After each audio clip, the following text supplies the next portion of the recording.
நண்பர்கள் அனைவருக்கும் வணக்கம். இன்னைக்கு நம்ம அந்த வீடியோல நாளை தமிழகத்தில் மீண்டும் பல மாவட்டங்களில் கனமழை என்ற தகவல் வெளியாகியுள்ளது. சோ அதை பத்தி தான் இப்ப நம்ம பார்க்க போறோம்.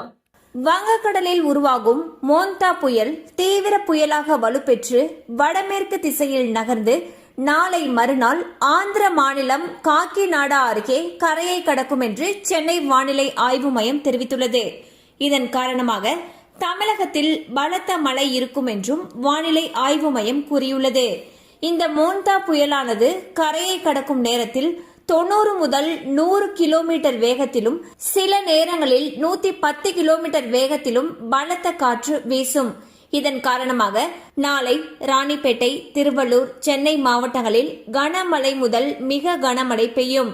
இந்த மாவட்டங்களுக்கு ஆரஞ்ச் அலர்ட் எச்சரிக்கை விடுக்கப்பட்டுள்ளது. அத்துடன் விழுப்புரம், செங்கல்பட்டு, காஞ்சிபுரம், வேலூர் ஆகிய மாவட்டங்களிலும் புதுச்சேரி பகுதிகளிலும் கனமழை பெய்யும். நாளை மறுதினம் ராணிப்பேட்டை மற்றும் திருவள்ளூர் மாவட்டங்களில் கனமழை பெய்ய வாய்ப்புள்ளது. சோ வந்து பாத்தீங்கன்னா மோந்தா புயல் காரணமாக தமிழகத்துல பல மாவட்டங்கள்ல கனமழை பெய்யும்னு சொல்லியிருக்காங்க.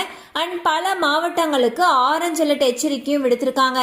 அண்ட் இந்த புயலானது கரையை கடக்கும் பொழுது 110 கிலோமீட்டர் வேகம் வரைக்கும் காற்று வீசும் அப்படின்னு சொல்லியிருக்காங்க.